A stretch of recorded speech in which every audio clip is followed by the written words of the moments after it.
Alright, so in this problem I have 36 to the power of x minus 6 to the power of x is equal to 1260. So I'm going to first start by subtracting 1260 on both sides.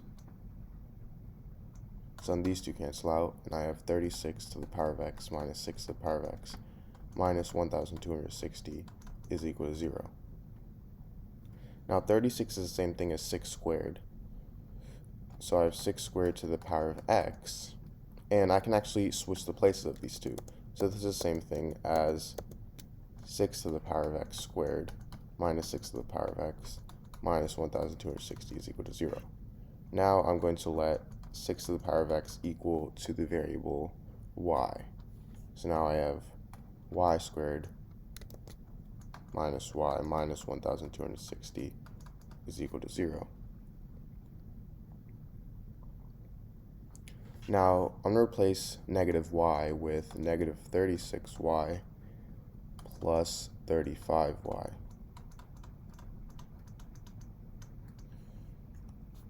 And now y squared minus 36y is the same thing as y times y minus 36 plus 35 times y minus 6 is equal to 0.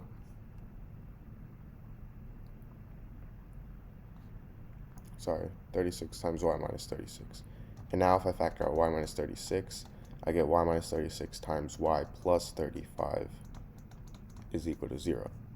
So this means that y minus 36 is equal to 0 and y plus 35 is equal to 0, meaning y equals 36 and y is also equal to negative 35.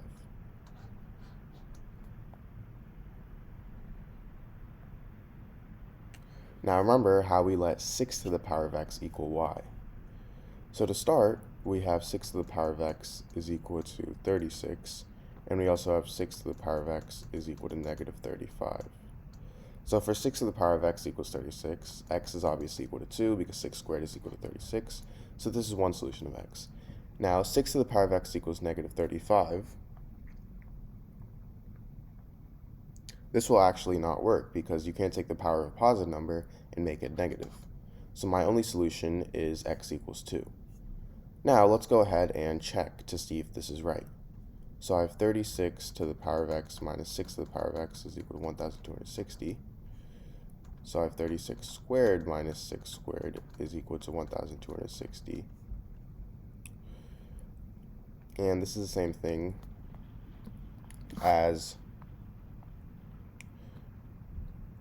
36 squared is equal to 1296 minus 36, which is equal to 1260, meaning 1260 is equal to 1260, and because this is right, our solution is right. Alright, so in this problem I have 2 to the power of x minus 2 to the power of y is equal to 120. So at first glance, we can already tell that 2 to the power of x is greater than 2 to the power of y, because 2 to the power of x minus 2 to the power of y is a positive number, meaning x is greater than y, because both of these have the same bases. So because we know that x is greater than y, we can say that x is equal to y plus some variable k.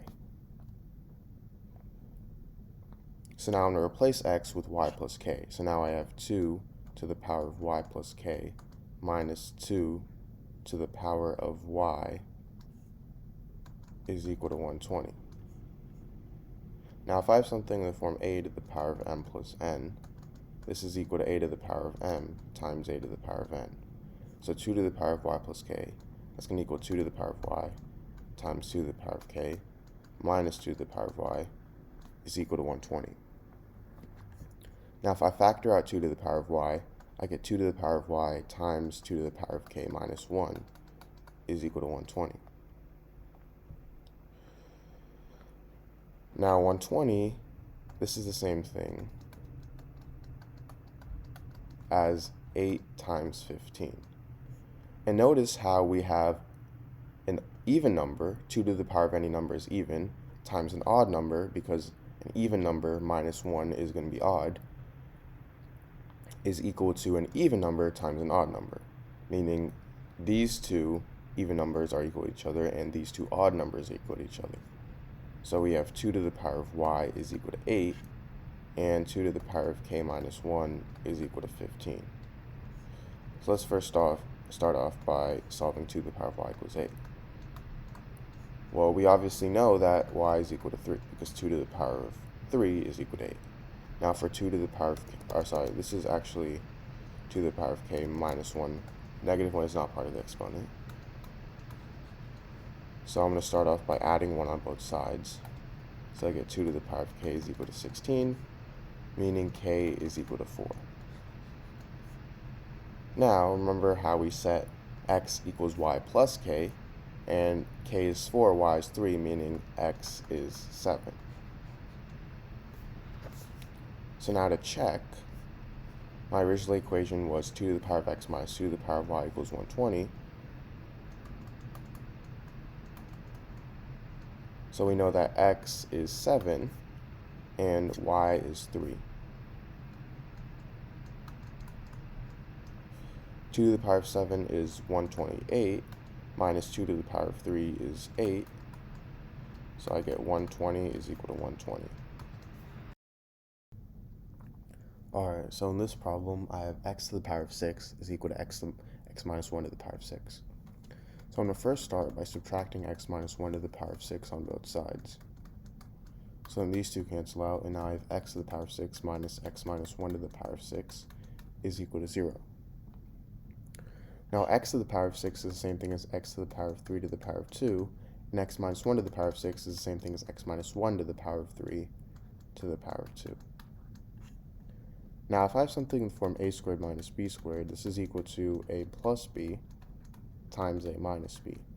So this is going to equal x to the power of 3 plus x minus 1 to the power of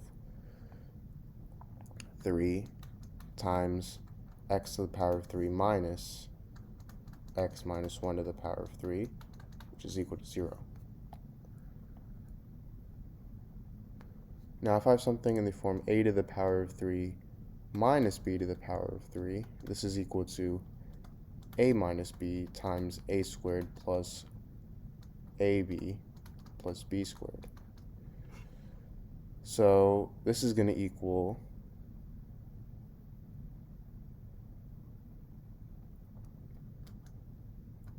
k plus k minus 1 times k squared minus k times k minus 1 plus k minus 1 squared.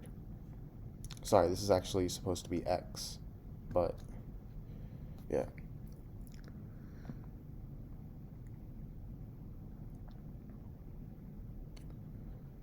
So this simplifies to 2x minus 1 times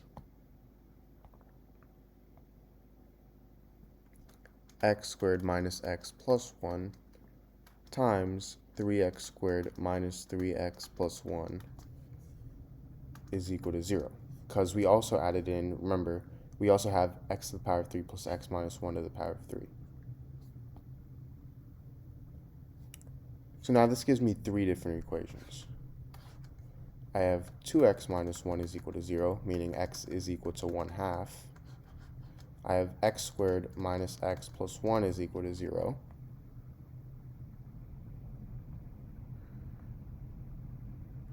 And I have 3x squared minus 3x plus 1 is equal to 0.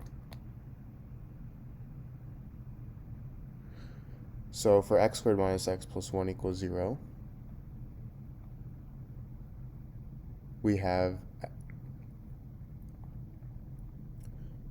x is equal to 1 plus or minus the square root of 3i over 2.